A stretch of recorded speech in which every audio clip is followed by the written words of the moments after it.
네, 반갑습니다. 원로 치곤 너무 젊죠? 왜 젊은지 나중에 또 설명할 기회가 있을지 모르겠어요. 원래 제가 소심하고요, 완벽주의가 돼서 후임자가 오게 되면 제 목회 철학을 잘 전수하고 그리고 이제 그만두려고 했는데 워낙 잘 전수가 돼서 3, 4년 같이 이렇게 동사 목사를 하려고 했는데 그럴 필요가 없겠더라고요. 그래서 바로 은퇴를 하고 제 후임자가 너무 잘하고 있습니다. 목사님한테 부담이 될까봐 이 얘기 해야 되나 말아야 되나 그러는데 저는 선교단체 20살에 예수님 믿어서 43세까지 꼭 23년 동안 선교단체에 있었습니다. 지독한 선교단체예요. 한국의 선교단체들 약점이 하나 있죠. 교회 생활을 충성스럽게 하지를 못하게 합니다. 왜냐하면 선교단체에 충성스럽게 하도록 하기 위해서 그런 못된 선교단체들이 있어요. 그런 선교단체에 있었습니다. 지독한 데 있었기 때문에. 그래서 23년 동안 충성된 성도를 해본 적이 없어요. 43세 신학교를 가서 바로 개척을 했기 때문에 담임을 하느라고 또 23년 동안 한 번도 충성된 성도가 되어본 적이 없어요. 담임 목사라. 그래서 은퇴하면서 생각을 하니까 충성된 성도가 돼본 적이 제가 없더라고요. 그래서 은퇴하면서 한 가지 목표를 가지고 하나님 앞에 기도했습니다. 앞으로 남은 23년 동안은 충성된 성도로 살게 해주세요. 이게 제 기도 제목이었습니다. 그런데 충성된 성도가 뭘까 이 생각을 해보니까 여러 가지가 있겠지만 그 중에 하나가 여러분들 여기 써놓으신 대로 영혼 구원하여 제자 삼는 일보다 충성된 성도가 없겠더라고요. 그래서 영혼 구원하여 제자 삼는 그런 삶을 살게 해주세요. 그리고 담임 목사님, 저보다 16살 어린 담임 목사가 나보고 목자 임명 받으라고 그러면 이상하잖아요. 그래서 제가 작년 12월 달에 부탁을 했습니다. 목자로 임명을 해달라고. 그래서 제가 작년 12월 달에 목자로 임명받고 저희 아내가 이제 목녀로 임명을 받았습니다. 목자가 목사보다 한 수 위예요. 왜냐하면 사에다가 하나 그어야 자가 되잖아요. 그러니까 목자가 한 수 위더라고요. 지금 제가 목장을 하고 있고 더 나아가서 이제 기도 부탁이 제가 얼마 전에 그 성경을 읽다가 깜짝 놀란 게 있습니다. 사도 바울이 내 아들 디모데 이렇게 얘기하고 있고 베드로도 베드로전서에 보면 내 아들 마가 이렇게 돼 있는데 깜짝 놀랐어요. 제가 선교단체에 있을 때는 내 아들이 있었거든요, 영적으로. 근데 담임 목사를 하는 동안 영적 아들이 없더라고요. 제가 처음에 영적 아들을 삼으려고, 영적 아들은 수백 명을 할 수가 없거든요. 그래서 몇 명을 이렇게 돕다 보니까 옆에 있는 성도들이 꼭 시샘을 해요. 누구만 좋아하냐, 누구만 사랑하냐 이러고. 그래서 공평하게 성도들로 대하다 보니까 내 아들이 없더라고요. 그럼에도 불구하고 23년 동안 우리 교회에 목장 60개를 주셨거든요, 하나님이. 그러면 목자가 더 유리해요? 목사가 더 유리해요? 제자 삼는데? 목자가 더 유리해요. 그죠? 목사는 성도로 전체를 놓고 설교는 할 수 있지만 내 영적 아들로 훈련시키는 거는 좀 약하더라고요. 그래서 그런데도 목사일 때 60개의 목장을 주셨으니까 저희 교회가 지금은 이제 66개가 되는데 후임이 오고 난 다음에 6개 또 늘어가지고 60개 됐으니까 앞으로 23년 동안 목자를 할 때에 60개의 목장을 저에게 주십시오 하는 야무진 꿈을 가지고 기도하고 있습니다. 그랬더니 우리 가정교회 최영기 목사님이 저한테 그러더라고요. 성 목사는 거저 먹었네. 그러고 제 후임이 석정일 목사거든요. 왜냐하면 저에게 60개 목장을 주시면 이제 120개가 되잖아요. 모르겠어요. 얼마큼 주실는지 모르겠지만 워낙 꿈을 크게 먹어야 60개 목장을 주십시오 그러고 기도해야 반만 되더라도 30개가 될 거고요. 반의 반만 돼도 15개가 될 거 아니에요? 그런데 충성된 목자가 해야 될 게 결국은 영혼 구원해서 제자 삼는 일인 것 같더라고요. 그거 외에는 세상에 보람 있는 일이 하나도 없어요. 세상 떠날 때 여러분들 뭐 갖고 가세요? 세상 떠날 때 남는 거 딱 3개밖에 없더라고요. 뭐 호랑이는 죽어서 가죽을 남기고 사람은 죽어서 이름을 남긴다 그러는데 이름이 뭐 무슨 의미가 있어요? 남는 건 딱 3개밖에 없어요. 하나님이 영원하시고 하나님의 말씀이 영원하고 하나님을 사랑하는 사람들이 영원하고 이 3가지밖에 없더라고요. 그러니까 하나님 열심히 사모하고, 그리고 또 하나는 주일 아침마다 예배자가 되게 해주세요 그랬는데, 제가 그렇게 사는 줄 알았습니다. 근데 은퇴하고 나서 보니까 제가 예배자로 못 살았더라고요. 무슨 얘기냐면, 오늘 대표기도 하신 분 어디 계시죠? 오늘 대표기도 할 때까지 예배자로 사셨어요? 대표기도 할 거 계속 궁리하셨잖아요. 이 말을 헛까 말까, 이 단어를 쓸까 말까. 지금은 예배 드리시죠? 대표기도 하기 직전까지는 예배를 못 드리셨을 것 같아요. 이 대표기도 할 생각만 하시느라고. 근데 지금은 이제 편안한 마음으로 예배를 드리실 텐데, 우리 목사들은 설교 끝나는 게 예배 끝나는 시간이잖아요. 근데 이 은퇴로 가니까 진짜 제가 예배자가 된 것 같아요. 진짜 주일이 기다려지고 설교가 기다려지고요. 그렇게 다뤄요. 너무 좋아요. 너무 좋아요. 이제 진짜 예배자로 사는 것 같아서. 오늘은 제가 예배자로 못 살아요. 또 설교를 하는 바람에. 그건 이제 농담 반 진담 반이고요. 아무튼 여러분들 반갑고요. 저는 아들이 둘 있습니다. 둘 다 이제 결혼해서 하나는 아들, 딸, 하나는 딸, 아들. 그래서 이제 손주가 4명인데요. 저희 아들들을 놓고 기도하고 손주들을 놓고 기도할 때마다 제일 기쁠 때가 언제냐면, 제 기도가 응답된 모습. 정말 진리 안에서 살고 남매들끼리, 형제들끼리 사이좋게 노는 모습을 보는 것보다 더 기쁨이 없더라고요. 그러니까 제 기도가, 자녀들을 위한 제 기도가 응답되는 모습을 그들 속에서 볼 때 제일 기쁘더라고요. 그러니까 교회도 저는 마찬가지라고 봐요. 예수님께서 하셨던 기도가 응답된 교회, 그 교회가 될 때 진짜 하나님을 영광스럽게 하고 예수님의 마음을 기쁘게 할 겁니다. 그래서 오늘 같이 살펴볼 말씀이 이제 예수님이 기도하신 교회가 어떤 교회인가, 그게 바로 우리가 나가야 될, 만나교회가 가야 될 길이고 우리 다음 교회가 가야 될 길이 바로 그 길이라고 봅니다. 그런데 우리가 요즘 외우고 있는 하늘에 계신 우리 아버지여 이름이 거룩히 여김을 받으시오며 하고 외우는 주 기도문은 엄밀하게 얘기하면 주님께서 하신 기도는 아니에요. 이렇게 하라고 가르쳐 주신 기도지 주님께서 하신 기도는 아닙니다. 왜 그게 말씀을 드리냐면, 주기도문에 그렇게 나오죠. 우리가 우리에게 죄 지은 자를 사하여 준 것 같이 우리 죄를 사하여 주옵시며, 내 죄를 사해달라는 기도를 예수님이 하실 수 있어요, 없어요? 하시면 안 되죠. 왜냐하면 예수님은 죄가 없으시니까. 그러니까 주기도문은 정확하게 얘기하자면 주님께서 가르쳐 주신 기도지 주님께서 하신 기도는 아니다, 이런 얘기입니다. 그런데 오늘 읽은 요한복음 17장이 바로 예수님의 주기도문이에요. 예수님께서 하신. 18장에서 배반당하고 이제 잡히시는데 바로 그 직전에 요한복음 17장에, 그런데 17장이 주기도문에 보면 하나님과의 관계, 하늘에 계신 우리 아버지여 이름이 거룩히 여김을 받으시오며, 하나님과의 관계를 기도했고, 우리에게 일용할 양식을 주옵시며, 거기서부터가 우리 자신을 위한 기도죠. 그런 것처럼 요한복음 17장에 예수님의 기도를 봐도 1절부터 5절까지는 하나님과의 관계를 기도하고 있고요, 6절부터 26절까지는 우리를 위해서 기도하신 내용입니다. 그런데 우리를 위해서 기도하신 우리를 위해서 기도하신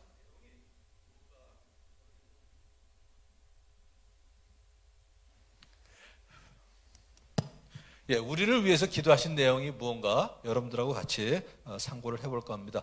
여러분하고 거리가 멀어서요, 제가 앞으로 나가도 되죠? 예배 시간에 앞으로 나가도 되나 모르겠어요. 아무튼 여러분들하고 좀 친하고 싶어서 우리 교회에서는 그냥 계속 왔다 갔다 하면서 하는데, 특별히 이제 조시는 분 있으면 조시는 분한테는 절대로 안 물어봐요. 왜냐하면 민망하고 대답도 못 하잖아요. 창피하고. 그래서 꼭 조는 사람, 옆 사람을 물어봐요. 그럼 그 사람이 대답하고 옆 사람이 깨고. 그렇게 하기 때문에 오늘은 아무튼 졸 생각하지 마시고요. 제가 바로 가서 물어보면, 양쪽에 있는 둘 중에 하나가 졸았구나, 이렇게 생각하시면 돼요. 자, 그리고 오늘 설교는 가능한 대로 좀 실제적인 얘기를 하겠습니다. 왜냐하면 교회 안에서 멋있는 단어로 포장된 채 두루뭉술을 넘어갈 때가 정말 많거든요. 하나 예를 들어볼게요. 제가 43세 신학을 갔기 때문에 그 전에 제자 훈련했던 친구들 중에 목회를 하는 사람이 여럿 있었습니다. 그 중에 하나가 여의도에서 목동에서 이제 그 교회 목회를 하고 있는데 한 30년 전쯤에 열대야 밤에 샤워를 하지 못하면 자지 못하는 그런 더운 때가 있었죠. 그래서 이럴 때 에어컨도 없이 어떻게 하나 걱정이 돼서 갔더니 교회가 이 본당의 4분의 1쯤 되는데 에어컨이 생겼더라고요. 그전에는 없었는데. 그래서 제가 물어봤어요. 박아무개 목사였는데, 박 목사, 이 에어컨이 어디서 났냐 그랬더니 이렇게 대답하더라고요. 하나님이 은혜로 주셨습니다. 그러고요. 맞죠? 하나님이 은혜로 주신 거죠. 근데 여러분들, 하나님이 은혜로 주셨습니다, 이 대답을 들으면 시원하세요? 답답하세요? 근데 여러분들 주로 그렇게 대답하지 않으세요? 그러니까 여러분들이 교회가 가정교회가 되고 목장에서 삶을 나누고 마음을 나누려면 이제는 시원한 대답을 좀 하셔야 돼요. 그래서 제가 그랬죠. 그러면 하나님께서 은혜로 에어컨을 주시지 저주로 주시냐? 어디서 났어? 그랬더니 그 다음에 그러더라고요. 어떤 사람을 통해서 공급해 주셨대요. 어떻게 시원하세요? 답답하세요? 아직도 답답해요? 그럼 어떻게 해야 돼요? 그래서 제가 그랬죠. 제가 물어보고 싶은 건 이 에어컨이 어떻게 해서 생겼냐, 이걸 물어보고 싶은 거잖아요. 그래서 제가 그랬죠. 그러면 에어컨을 사람을 통해서 공급해 주시지 개가 물어오냐? 제가 그랬어요. 그랬더니 교회에 집사님 한 분이 있는데 그 사무실이 2개 있는데 좀 낭비를 제거하기 위해서 사무실을 하나로 통합을 했대요. 그러니까 에어컨이 하나 남잖아요. 그래서 기증을 했대. 이제 답답해요? 시원해요? 그죠? 이렇게 대답해야 돼요. 그러니까 여러분들이 교회 안에서 가능한 대로 나눔을 하실 때는 좀 이렇게 속에 있는 얘기, 진솔한 얘기를 해야지 두리뭉실. 저는 학교 졸업하는 애들한테 물어봐요. 졸업하고 뭐 할 거니? 하나님 인도하시는 대로요. 그러면 진짜 주워받고 싶어요. 여태 가르친 거잖아요, 내가 물어보는 얘기는 3개월쯤 여행을 하면서 머리 좀 식힐 거예요. 저 진급할 거예요. 아니면 저 유학할 겁니다. 언어 연수 갈 거예요. 아니면 목사님 저 급해요. 집안이 넉넉질 않거든요. 취직을 할 수 있도록 기도 좀 해주세요. 이렇게 실제적으로 얘기를 하면 좋은데, 가능한 데 이제 오늘 설교는 좀 실제적인 얘기를 좀 하도록 하겠습니다.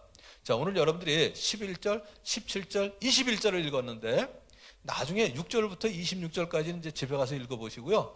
거기에 보면 11절, 17절, 21절에 똑같이 나오는 단어가, 그러니까 3번 나오는 단어가 있어요. 딴 데는 안 나와요. 11절에 뭐가 나와요? 저희로 하여금 하나가 되게 하옵소서. 하옵소서 이렇게 나오죠. 17절에 뭐가 나와요? 저희를 진리로 거룩하게 하옵소서. 21절에 세상 사람들이 하나님을 알게 하옵소서. 이렇게 3번 나와요. 하옵소서가. 그래서 성경에 같은 단어가 반복해서 나올 때는 무조건 주의를 기울이시면 되는데, 예수님께서 우리를 위해서 기도하신 내용이 딱 3가지를 요약이 됩니다. 첫 번째, 하나가 되게 해주세요. 두 번째, 하나님의 말씀으로 거룩한 삶, 즉 제자가 되게 해주세요. 세 번째는 우리가 하나가 되고 제자로 사는 거룩한 삶을 통해서 세상 사람들이 하나님을 알게 해주세요. 즉 영혼들이 구원되게 해주세요. 이 3가지예요. 그래서 이걸 하나로 묶으면 여러분들 저 써놓으신 거예요. 이제 저거 보실 때마다 그렇게 외우시면 돼요. 영혼 구원하여 제자 삼는 일에 하나가 되자. 그러면 예수님의 기도가 한 문장으로 요약이 되는 거예요. 그것처럼 보람 있는 일이 없어요. 세상에 보람 있는 일이요. 세상에 보람 있는 일. 뭐가 보람 있어요? 영혼 구원해서 예수님 닮는 거. 이거보다 보람 있는 일이 없어요.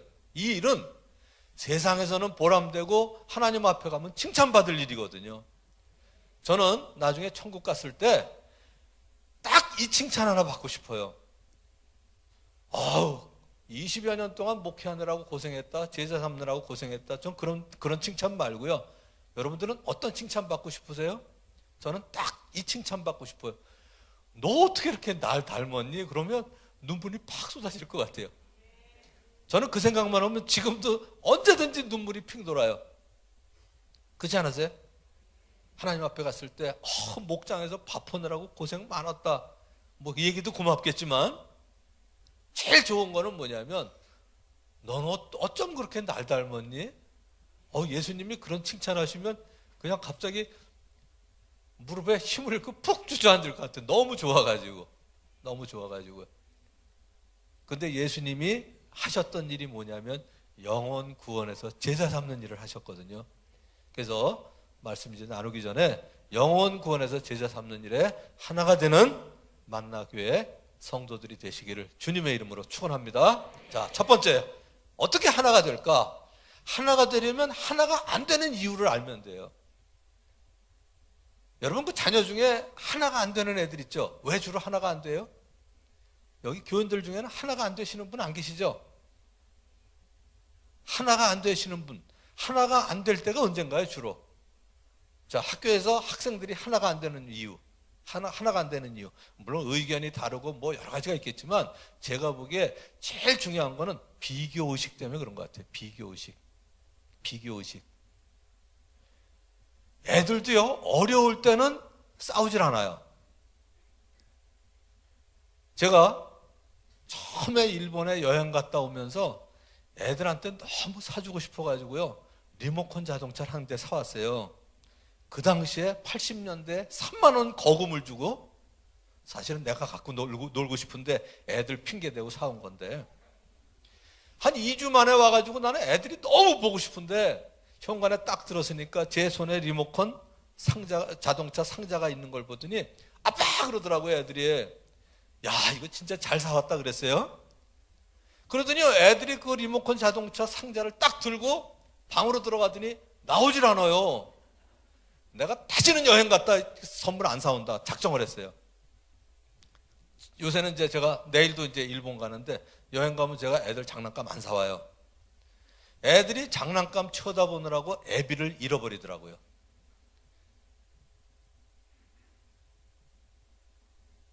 그래가지고 그 다음에 들어가더니요, 한 15분 있으니까 애들이 싸우는 거야. 왜냐하면 왜 형만 갖고 노냐, 너는 많이 갖고 놀았잖아. 그러고 둘이 싸우는 거예요. 그래서 제가 정해줬죠. 의자를 이렇게 놔두고 막 운전하다가 부딪히면 교대하기. 그때 조금 있다 또 싸워. 안테나 단 것도 다 한 거냐 안 단 거냐 이러고 싸우더라고요. 우리 어른들이 늘 하시는 얘기 있죠. 이놈들이 없을 땐 사이좋게 놀더니 먹을 게 생기니까 꼭 싸워 이러잖아요. 그죠? 그래서 저는 우리 애들한테, 저는 제 마음은 사이좋게 놀아라예요. 제 마음은. 근데 초등학교 2학년 4학년짜리가 사이좋게 놀 수 있는 능력이 있어요 없어요? 없어요. 자, 우리 애들한테 이만한 맛있는 빵을 주면서 제 마음은 사이좋게 나눠 먹어라예요. 근데 애들이 2살, 초등학교 2학년 4학년짜리가 사이좋게 나눠 먹을 능력이 있어요? 없어요. 그래서 제가 율법을 줬어요. 큰 애 보고 잘라라 네가, 그리고 작은 애 보고 네가 먼저 집어라 이랬어요. 그럼 싸울 거야 안 싸울 거야? 못 싸우죠. 큰 애는 잘라, 작은 애가 먼저 집어요. 그러니까 큰 애가 자를 때 얼마나 고심을 하고 자른지 몰라. 또 잘라놓고 여기서 조금 띄어다가 여기다 붙여놔. 왜냐하면 작은 애가 먼저 집어야 되니까. 그러고 알았어요. 하나님은 언제든지 구약시대나 신약시대나 서로 사랑해라예요. 그런데 서로 사랑할 능력이 사람들한테 없어요.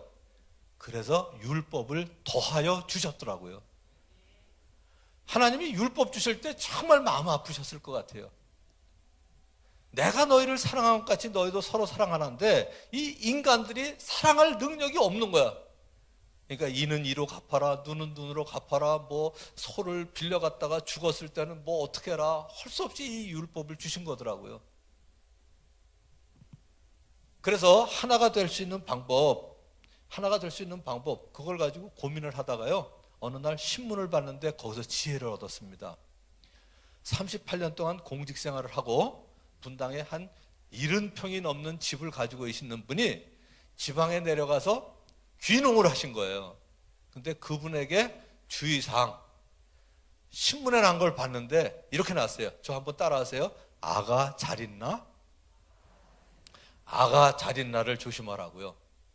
그게 무슨 얘기냐면 첫 번째는 아는 체 하지 말라 이거예요. 38년 동안 공직 생활을 하셨으니까 얼마나 이게 그 지혜가 있으시겠어요. 그러니까 시골에 가서 농사를 지으면서 자꾸 시골에 있는 분들을 무시하는 거예요. 사과 농사를 지으면서 사과 농사는 그 땅의 토질과 기후를 아는 농사 짓는 분들이 더 잘하는데 절대로 사람들한테 안 물어보고 책만 뒤지는 거예요. 책만. 사과 재배법.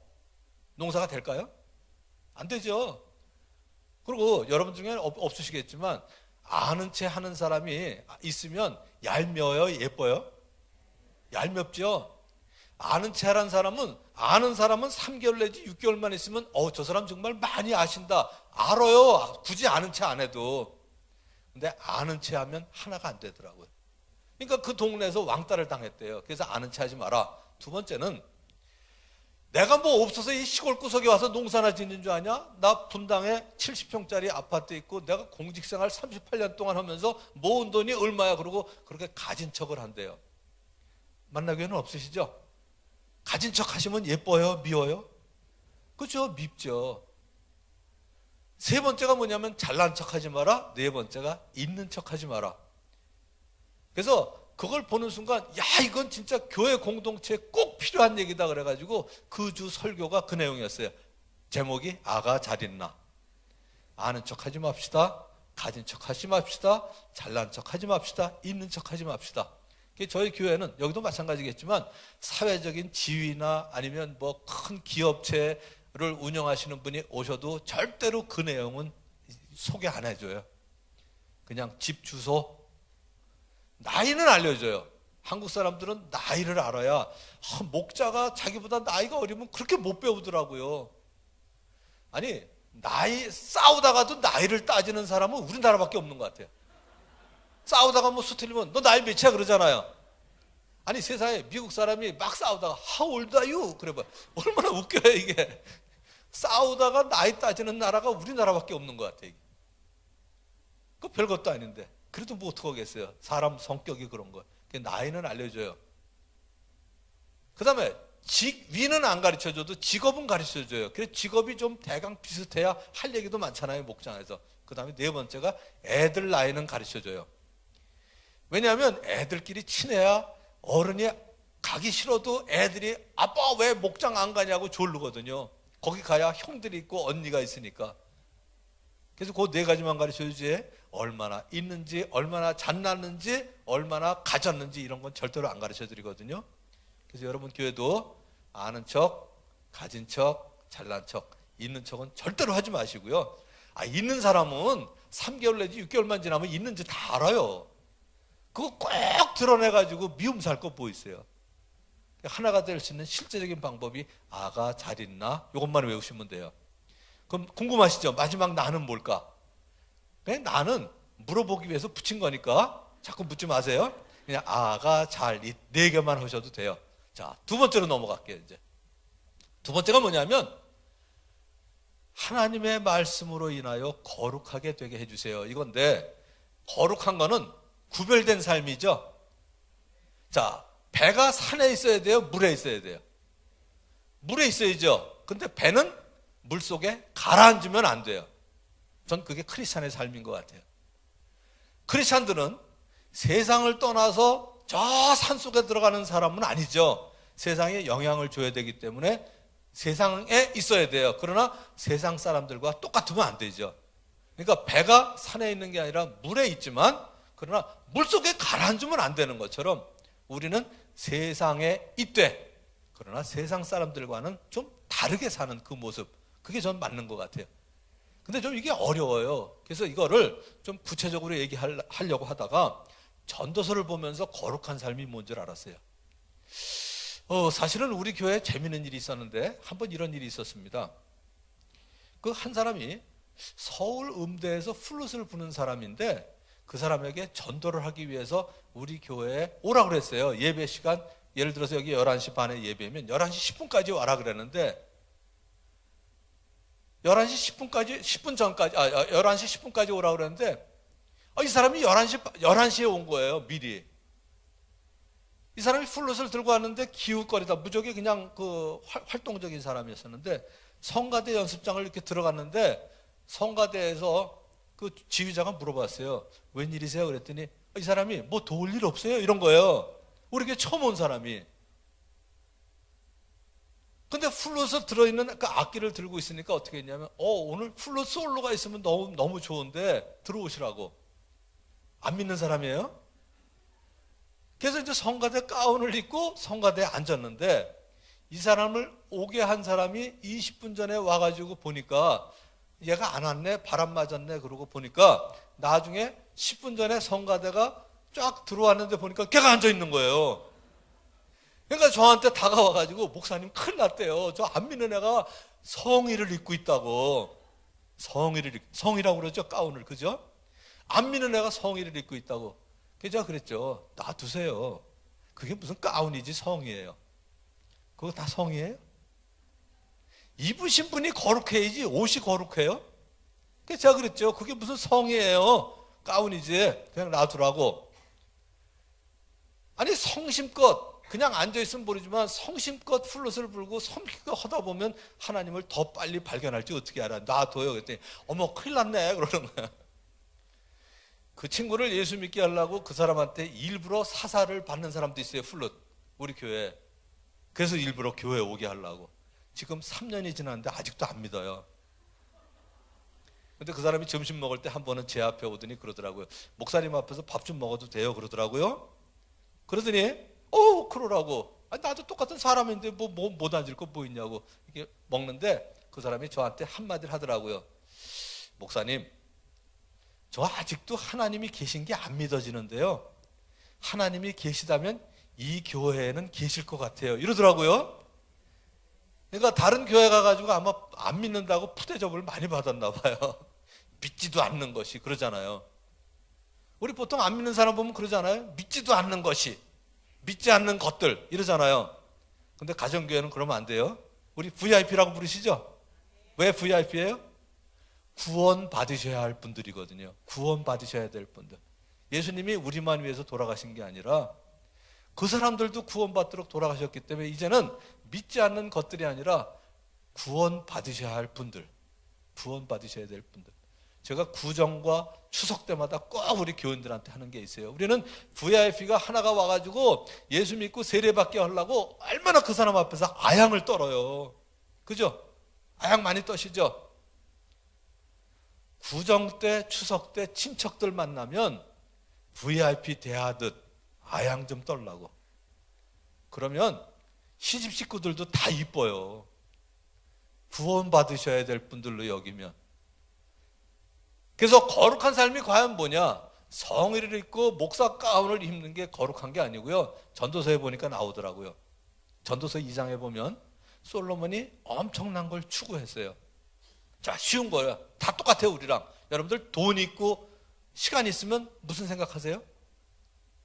시간이 났는데 한 3박 4일이 났어. 돈도 있어. 그럼 무슨 생각이 나세요? 여행. 한마디로 얘기해서 뭐 재미있는 거 없을까 이거잖아요. 그죠? 뭐 재미있는 거 없을까? 일반적으로 사람들이 추구하는 게 뭐냐면 재미예요, 재미. 그래서 전도서 2장을 보면 이 솔로몬이 뭐 재미있는 게 없을까 연구하다가 첫 번째 한 일이 뭘까요? 세상 사람들이 재미있으려고 하는 제일 많이 하는 게 뭘까요? 쉽게. 네? 누가 그랬어요? 술이라고. 손 한번 들어보세요. 여기 자매님이 그랬는데 누가? 지금 남편 같이 오셨나요? 남편이 술 좀 하세요? 좀 그런가 보다. 그랬어요. 솔로몬이 술로 내 마음을 즐겁게 할까 이랬거든요. 그리고 이거보다 보람 있는 일은 없다 그랬는데 뭐 술 마시는 게 뭐 이렇게 보람 있는 일일까 그랬는데 술 마시는 사람들을 보고 알았어요. 술 마시는 사람한테 꼭 그냥 소주 진탕 먹고 그 다음날 속 쓰리다고 그러는 사람, 다시 내가 술을 먹으면 손가락에 장을 치진다 이러잖아요. 그래서 술 마시려고 그러길래 그 속 쓰린 술을 그만 좀 마셔 그랬더니 아유 먹다 죽더라도 술 없이 무슨 재미로 사냐요. 술 없이 무슨 재미로 사냐 이 얘기가 뭐예요? 술 마시는 것보다 보람 있는 일이 어디 있냐 이거예요. 그런데 그 솔로몬이 전도서 마지막 12장에 가면 뭐라고 하냐면 기쁨을 추구하는 삶을 살라고 우리한테 교훈해요. 그러니까 재미를 추구하는 게 아니라 기쁨을 추구해라 이거예요. 그러니까 거룩한 삶은 뭐냐? 재미를 추구하는 게 아니라 기쁨을 추구하는 거예요. 그게 어떻게 다른가 볼게요. 여러분들 초등학교 고학년이나 중학교 고등학생들이 집에 오면, 학교 갔다 오면 여러분들 숙제하고 놀아라 그래요? 일단 놀고 숙제해라 그래요? 왜 숙제부터 하라고 그래요? 숙제를 해야 기쁘거든요. 그죠? 노는 거는 재미있지만 놀고 나면 기쁘진 않아요. 숙제도 하는 동안은 기쁘지 않아요. 오늘 장학금 받은 사람들한테 물어봐야지. 공부하는 거 재밌어요? 저기 장학금 뺏어야 되겠. 정상이에요. 근데 장학금 받으신 분들 공부하는 거 재밌는 사람은 100명에 한 2~3명밖에 안 그래요. 나머지는 다 공부하는 게 싫어요. 우리도 다 그랬거든.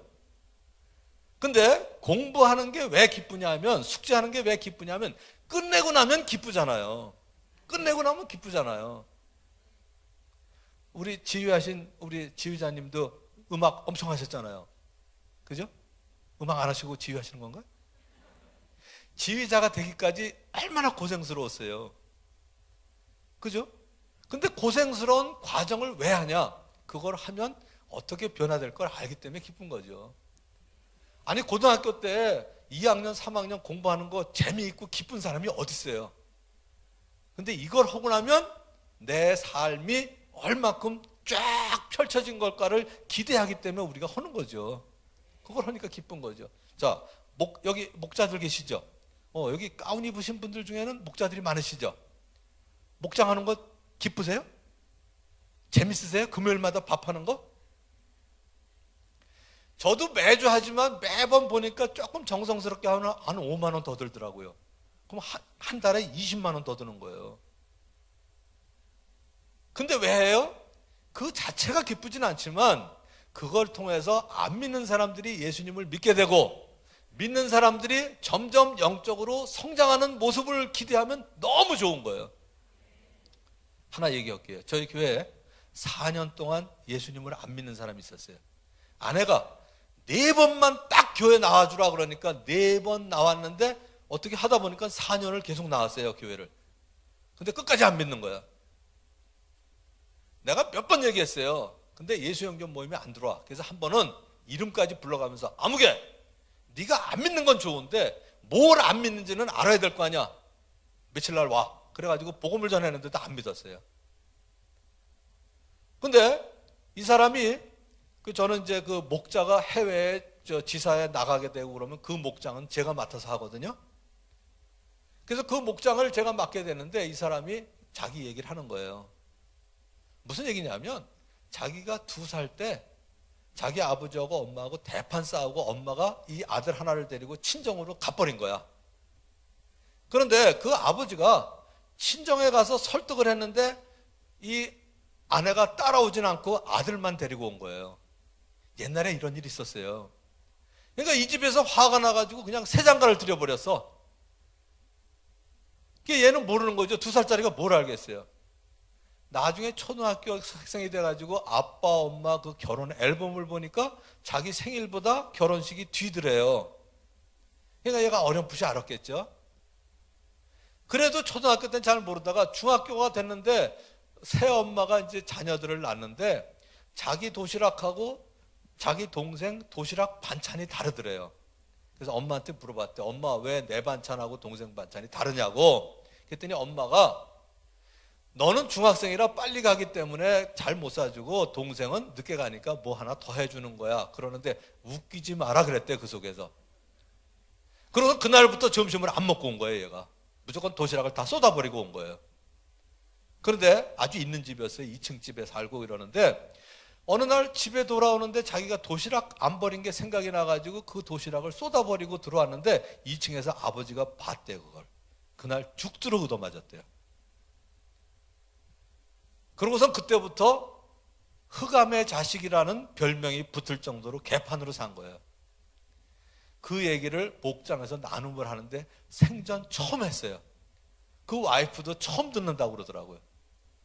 그러니까 이 사람이 왜 예수님을 영접 안 했냐면, 예수님을 영접하면 어떻게 해요? 용서해야 되죠. 그러니까 자기 아빠 엄마를 용서하기가 싫으니까 예수님을 영접을 안 한 거예요. 근데 그 얘기를 했던 얘기는 이제 오픈한 거잖아요. 그래서 그 다음에 이제 특별 새벽 기도가 있었는데 계속 그 친구를 위해서 기도했는데 그날 밤에 문자가 왔더라고요, 저한테. 목사님, 저 세례 받을게요. 그러고. 반갑긴 반가운데 이게 누군지 알아야죠, 번호만 찍혀서. 그래서 제가 그랬죠. 감사합니다. 근데 누구세요? 그랬더니 아무개입니다. 그 친구가 예수영전 모임에 참석하고 세례 받는 날이요. 제가 너무 감격스러워서 이 친구를 내가 세례를 주다니. 제가 세례 주다가 성부와 성자 그러다가 막 우는 바람에 제가 세례를 못 줬어요. 얼마나 기쁜지 아세요? 지금 그 생각을 하면요. 난 이 친구가 세례 받은 것만 해도 내 목회한 보람이 있다. 이 생각이 들 정도로 전 그 친구만 보면 기뻐요. 목장을 하고 목회를 하는 기쁨이 그거죠. 한 사람이 구원받고 한 사람이 변화되는 거. 그래서 첫 번째가 뭐냐면 재미보다는 기쁨을 추구하자. 두 번째는요. 과수원도 크게 짓고 저수지도 크게 만들었어요, 이 솔로몬이. 근데 여러분들 돈 버는 목표가 뭐예요? 돈 버는 목적이. 돈 버는 목적? 예? 교회에서 물어보면 자꾸 하나님 얘기가 나오는데 그냥 세상 사람들은 돈 버는 목적이 뭘까요? 그죠? 편안하게 살라고. 애들 공부 죽으라고 시키는 이유가 왜 그래요? 나는 고생했지만 너는 좀 편안하게 살아. 그러라고 지금 공부시키는 거 아니에요? 근데 편안한 것보다 더 중요한 게 뭐냐면 평안한 삶을 살아라. 이게 전도서의 주제더라고요. 편안하고 평안이 뭐가 다른가 한 가지만 얘기하자면 사람들이 집을 살 때 있는 돈 가지고 사요? 융자 껴서 큰 집을 사요? 융자 껴서 큰 집을 사는 이유가 뭐예요? 화장실이 하나라도 더 있고 좀 편안하게 살려고. 그러니까 편안하게 살면서 편안하다 그런데 한 달 후부터 융자 낸 거에 대한 이자를 낼 때 마음이 평안해요? 불안해지죠? 그래서 편안한 삶보다는 평안한 삶을 추구해라. 이게 전도서의 주제더라고요. 저희 교회에서 계속 강조하는 게 그거예요. 수입에 지출을 맞춰야지 지출해놓고 거기다 수입 맞추느라고 쩔쩔매지 마라. 그게 전 거룩한 삶인 것 같아요. 마지막 세 번째는 행운보다는 행복을 추구해라요. 여러분들 행운을 추구하세요? 행복을 추구하세요? 하나 여쭤볼게요. 네잎클로버 찾아본 적이 있으신 분 손 들어보세요. 네잎클로버. 꼭 교회에서 물어보면 손을 안 들어. 다시 물어볼게요. 네잎클로버를 찾아본 사람은 오른손이고요. 네잎클로버를 아직 못 찾아본 사람은 왼손을 드는 거예요. 동시에. 손 안 든 사람은 내가 개인적으로 물어볼게요. 찾아본 사람이 오른손이에요? 자, 하나, 둘, 셋. 이봐, 이렇게 많으면서 아까 손을 안 드는 거야. 자, 근데 네잎클로버의 꽃말이 뭐예요? 행운. 세잎클로버의 꽃말은 행복. 근데 세잎클로버가 정상이에요? 네잎클로버가 정상이에요? 세잎클로버가 정상이고요. 네잎클로버는 기형이에요. 근데 문제는 뭐냐면 네잎클로버 찾아보신 분 다시 한번 손 들어보세요.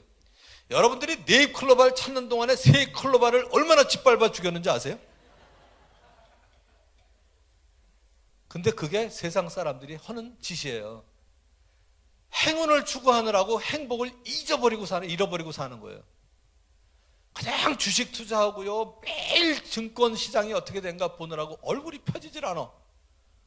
복권 사가지고 이거 당첨 안 된 것 때문에 일주일내 고민하면서 이거 안 되면 어떡하나 고민하고 살아요. 그거 안 하는 사람은 행복하잖아요. 그거 안 하는 사람은. 그래서 세 가지 전체 요약할게요. 제가 재미보다는 그러면 여러분 기쁨을 그러시면 돼요. 재미보다는 편안보다는 행운보다는 추구하는 거룩한 제자의 삶을 사시는 우리 성도들 되시기를 주님의 이름으로 축원합니다. 자, 마지막 세 번째는요. 우리의 모습을 보고 세상 사람들이 하나님을 알게 되기를 원하셨습니다. 그런데요. 세상 사람들이 우리 크리스찬은 세 가지 변화가 일어나야 되는데 첫 번째 가운데 있는 원은 이게 동그라미를 세 개 그리자면 가운데 있는 원은 하나님과의 관계가 있는 사람이 크리스찬이에요. 내가 죄인인 것을 시인하고 예수님께서 내 죄를 위해서 돌아가셨고 죽은 자 가운데서 부활하신 걸 믿고 하나님의 자녀, 즉 예수님이 내 마음속에 들어오셔서 나는 하나님의 자녀가 되고 하나님이 나의 아버지가 돼야 크리스찬이에요. 그러지 않고 교회에 나오면 교인이지 크리스찬은 아니에요. 혹시라도 여러분 마음속에 예수님이 계신 것 같지 않다 하시면 꼭 예수 영접 모임에 가시든지 아니면 목사님께 개인적으로 부탁해서 꼭 복음 들으시기 바라요. 그리고 거듭나셔야 돼요. 그 다음에 두 번째 원은 뭐냐면, 거듭나면 교회에서 예배를 드린다든지 기도한다든지 성경을 읽는다든지 교인들과 교제를 갖는다든지 이런 그 영적인 삶의 변화가 일어나요. 그 다음에 제일 마지막 원은 뭐냐면, 세 번째 변화될 거는 일상생활이 변화돼야 돼요. 성질이 나야 되는데 전보다 성질이 덜 난다든지, 욕하는 입이 줄어든다든지, 그 다음에 두 번째는 가정에서 가족들을 대하는 태도가 바뀌어야 돼요. 그 다음에 교회 생활이 바뀌어야 돼요. 옛날에는 목사님이 설교하기 전에만 들어오면 아우 안 늦었다 이런 분들 계시죠? 아니에요. 앞에 찬양부터가 예배예요. 저희 교회에서 어떤 사람이 그러더라고요. 찬양 인도자가 지금부터 준비 찬양하겠습니다 그러길래 제가 얼른 나갔어요. 찬양이 왜 준비냐? 준비 찬양이 어딨냐고. 찬양부터가 예배지. 오케이, 오늘은 다 들어가. 내가 준비 설교를 할 테니까 이따가 제대로 찬양하라고. 그래서 그날은 제가 먼저 설교를 했어요. 내가 준비 설교할 테니까 이따가 제대로 찬양하라고. 세상에 준비 찬양이 어디 있어요? 그렇지 않아요? 근데 많은 분들이 목사님 설교하기 전에만 들어오면 야, 안 늦었다 이런다고요. 안 늦기는 세상에 학교에서도요, 회사에서도 회장님하고 면담이 있으면 제 시간에 가요? 한 10분, 20분 늦게 가요? 일찍 가야죠, 미리. 근데 회장님이 높아요? 하나님이 더 높아요? 하나님께 예배 드리러 가면서 10분, 20분 늦게 오면서 목사님 아직 설교 시작 안 했다고 안도의 숨을 내쉬는 거, 이건 말이 안 되죠. 적어도 10분 전에는 와서 하나님께 예배 드리면서 개인의 예배를 드리면서 준비하고 있어야 정상이죠. 직장생활도 마찬가지. 상사의 눈에만 드는 게 아니라 무슨 일을 하든지 마음을 다하여 다 죽게 하듯 바뀌어야 되고요. 이 삶이 바뀌어야죠. 이 삶이. 그래서 우리의 삶을 보고 세상 사람들이 뭘 느껴야 되냐? 저는 영적 갈증을 느껴야 된다고 봐요. 무슨 얘기냐면, 예수님께서 우리에게 얘기하셨습니다. 너희는 세상의 소금이다 이러셨거든요. 소금의 역할이 뭘까요? 맛을 내죠. 또 하나는 부패를 방지하죠. 여기에 하나만 여러분들이 더 기억하셨으면 좋겠어요. 여러분들 예수 믿기 전에 술집 좀 가신 적 있으시죠? 지휘자는 모태신앙이신가요? 그러면 아니겠다. 술집 좀 가보시면 안주가 짜요? 싱거워요? 짜죠? 왜 짤까요? 그죠? 술 마시게 하려고. 간단해요. 물 팔아먹는 게 제일 남거든. 그러니까 안주가 짜야지 술을 들이켜요. 근데 그게 은혜가 되더라고요. 소금은 갈증을 일으키잖아요. 우리는 소금이기 때문에 세상에 나가면 안 믿는 사람들이 우리를 보면 갈증을 일으켜야 돼요. 예수 믿으면 진짜 그렇게 변화가 돼? 예수 믿으면 평안해? 진짜 기도응답 있니? 애들 주일학교 보내면 애들이 반듯하니? 이런 거에 대해서 영적 갈증을 일으켜야 정상이에요. 저는 43세 신학을 했고 그 전에 기계 전공을 했기 때문에 일반 강의를 하러 다닐 때가 제법 있거든요. 제가 이제 하나 예를 드는 게 이런 거예요. 우리 둘째가 19살 때인데 우리 아파트 단지에서 자전거를 여러 대를 잃어버렸어요. 그래서 아예 체인을 사다 줬어요. 이걸 가지고 잠그라고 안 잃어버리게. 그랬더니 어느 날 내가 퇴근하는데 보니까 얘가 자전거를 안 잠궜더라고요. 야, 자전거 왜 안 잠궜니? 그랬더니 우리 아들이 딱 들고 가다가 현관 타일 깔린 데서 떨어뜨렸어요. 순간적으로 제가 뭐라고 질문하고 싶었는지 아세요? 너 또 타일 깨트렸지? 이러고 싶었어요. 근데 갑자기 그때 성령님께서 제 마음속에 이런 생각이 나게 하셨어요. 제가 어릴 때 어머니가 소음을 틀어서 이불을 꿰맬 때 방에 들어가다 보면 꼭 이불을 밟았어요. 그럼 어머니가 바로 욕을 하셨거든. 저놈의 자식 발모가지를 분질러 놔야 된다고. 소음 뭉쳐 이놈아. 옛날에는 그 목화섬이 뭉쳤잖아요. 그때 제가 대들진 않았지만 이런 생각을 했어요. 우리 엄마는 도대체 이불을 키우는 거야? 아들을 키우는 거야? 딱 그 생각이 나니까 너 또 타일 깨뜨렸지? 그러면 우리 아들이 우리 아버지는 도대체 타일을 키우는 거야? 아들을 키우는 거야? 그럴 것 같아요. 그래서 제가 말을 바꿨어요. 너 발 안 다쳤니? 그러고요. 발 안 다쳤니? 사랑이에요? 가식이에요? 가식이에요? 이럴 때 사단에게 속으시면 안 돼요. 내 마음에 없는 얘기를 한다고 가식이 아니라 그거는 의지적인 사랑이에요. 의지적인 사랑이에요. 그래서 우리 애한테 너 발 안 다쳤니? 그랬더니 예, 안 다쳤어요. 그러고 웃더라고요. 그런데 너 또 타일 깨뜨렸지? 그러면 안 깨졌어요. 그러고 찡그렸겠죠. 타일이야 깨지면 갈면 돼요. 타일 깨지지도 않은데 너 또 타일 깨뜨렸지? 그래가지고 상처난 우리 아들의 마음은 누가 고칠 거냐 이거예요. 오늘부터 우리 언어가 바뀌어야 되거든요. 근데요, 그때 우리 아들이 제가 죽을 때까지 잊지 못할 얘기를 했어요. 너 발 안 다쳤니? 그랬더니 우리 아들이 예, 안 다쳤어요. 그 다음에 무슨 말을 했는지 아세요? 타일도 안 깨졌고요 그러더라고요. 19년 동안 나랑 살면서 내가 물어보고 싶은 얘기가 뭔지 아는 거예요.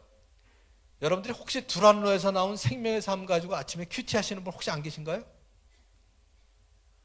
제가 쓴 책에 지금 이 내용을 썼더니 생명의 삶 2월 1일 날 거기에 그걸 써놨더라고요. 그거 보면서 깜짝 놀랐어요. 많이 듣던 얘기인데 그러고 보니까 제 책에서 인용한 거더라고요.